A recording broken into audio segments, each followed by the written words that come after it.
Olá a todos e todas.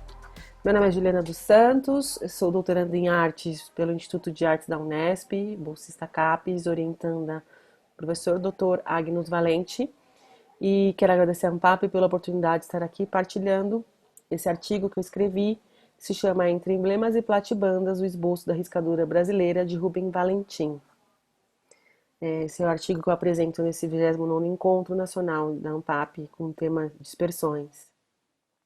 Bom, o objetivo desse trabalho é lançar luz ao processo criativo do Rubem a partir desse diálogo entre arquitetura, a partir das casas, né, de fachadas e platibandas, essas fachadas que eu estou utilizando para fazer esse estudo comparativo são as fachadas fotografadas pela fotógrafa Ana Mariani, publicada no livro Pinturas e Platibandas de 1987 e também na exposição que ela participou na 19ª Bienal de Arte de São Paulo, né? A ideia desse trabalho é pensar em possíveis aproximações a partir do diálogo que o Valentim veio a definir como a riscadura brasileira. Então, por meio de aproximações temporais, geográficas e estéticas, a gente parte da possibilidade de que o artista estava imerso nessa visualidade arquitetônica a partir dessas composições geométricas, né, e também essas paletas de cores, essas platibandas que aparecem aí nos relatos de Mariane e de outras pessoas que estão no trabalho, como a paisagem arquitetônica também de casas presentes em Salvador e no interior da Bahia. Aqui uma aproximação que eu fiz a partir das fotografias de Mariane e também com algumas obras de Valentim. No caso aqui são várias casas de vários lugares, de várias cidades do Nordeste. No caso desse artigo, a gente fez um recorte para casas que são do interior da Bahia, casas que a autora fotografou no estado da Bahia. Então aqui são um diálogo mais aproximativo mesmo, entre algumas composições de Valentim e algumas composições de fachadas e platibandas, né? Então, para iniciar essa conversa, eu trago a pergunta de Valentim, né? O que Valentim pergunta às casas, né? O que dizem essas casas sobre o sol a sol do Nordeste brasileiro, em meio à dura vida humana, e o que insinua a sua lírica geometria? Isso no manifesto, acho que tardio, em 76. Foi o mesmo arrebatamento que eu tive quando eu fui à Cachoeira, no Recôncavo Baiano, em 2016, e tive o ímpeto de fazer essas fotografias, né, do encantamento pela geometria, pela resolução plástica e estética dessas casas. Ana Mariana vai dizer, então, né, na sua pesquisa, que essas fachadas pintadas a cal são, né, pigmentadas. Elas têm platibandas no enfeite, né, e são constantes em moradias populares no Nordeste, tanto no litoral quanto no sertão. Formam faixas nas ruas, praças dos vilarejos, cidades e periferia das capitais. Esse correr de casas me encanta desde a infância, vivida em Salvador, no Recôncavo Baiano. Então, essa fala da Ana nos ajuda a pensar aí um pouquinho na possibilidade de que em Salvador também essas casas eram comuns, né? Então aqui eu tentei mostrar um pouquinho no artigo fala um pouco sobre a origem das platibandas no Brasil, né? Tanto ela é inserida pela missão francesa, mas alguns também dizendo que ela foi inserida no Brasil pelos portugueses, né? Tinha a função de cobrir as calhas, de esconder as calhas das casas. Então a Mariana vai dizer que essas platibandas elas têm vários enfeites e representam paisagem, então flora, cristal, os malacachetas, sóis crescentes, faixas, listras, quadriculados, recortes, platibandas, estilos que predominam o chamado moderno, absorvido do Art Deco, muito utilizado na década de 30, né?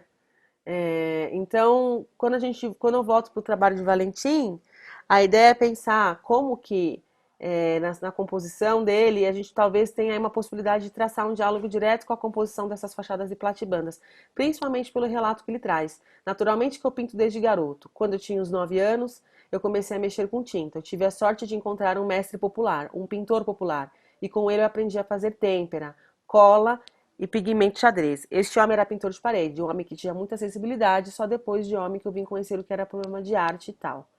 Né? Então ele vai dizer que é com esse homem que ele aprendeu a pintar, que era, né, o Arthur Comissó, um mestre pintor de casas, né, que ensinou ele nesse ardor. Então, em alguma medida, olhar para as pinturas de Rubem, como ele resolve, em alguma medida, tanto a dimensão de pigmento como as composições, talvez nos dê pistas para pensar essa relação. Aqui uma obra de Valentim numa fachada da Secretaria Estadual da Fazenda do Instituto Federal, uma relação mais direta com a arquitetura, pensando nesses relevos que a gente vai ver nas fachadas.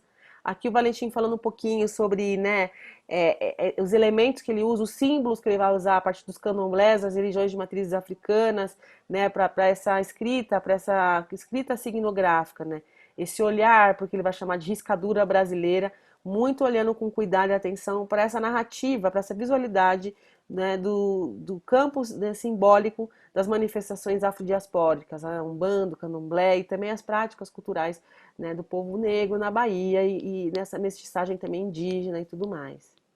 No intuito de pensar a universalidade, né, desses elementos. Então, a composição dele tentando trazer esses elementos que eram colocados como um lugar específico da arte negra ou da arte popular, que historicamente, né, ele já criticava isso do Brasil, não olhar para essas práticas negras da maneira que deveriam ser vistas, e ele traz isso para tentar dizer, olha, isso também é contemporâneo, isso também é universal.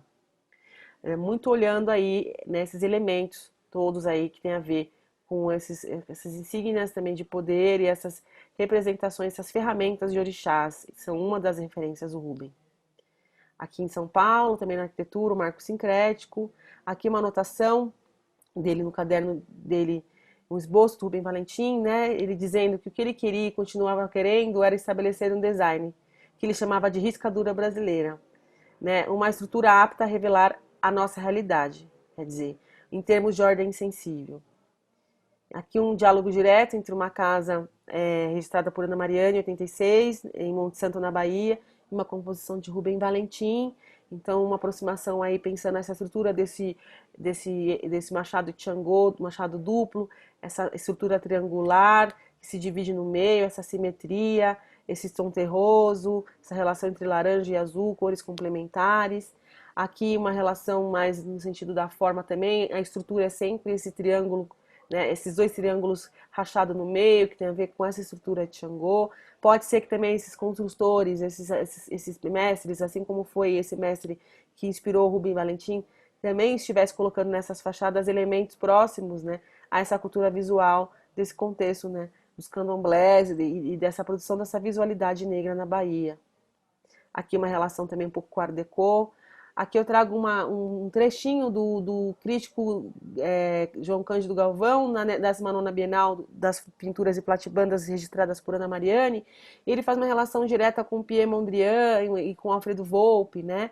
Ele fala também a presença de elementos do Art Deco, né? Mas assim, ele vai dizer no final que esses mestres populares talvez nem soubessem quem eram esses artistas.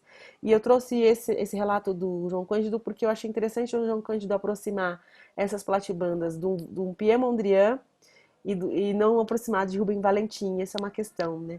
Por que foi tão difícil para ele, ou por que não passou pela cabeça olhar para Rubem Valentim, né, e olhar para essas platibandas e traçar um diálogo.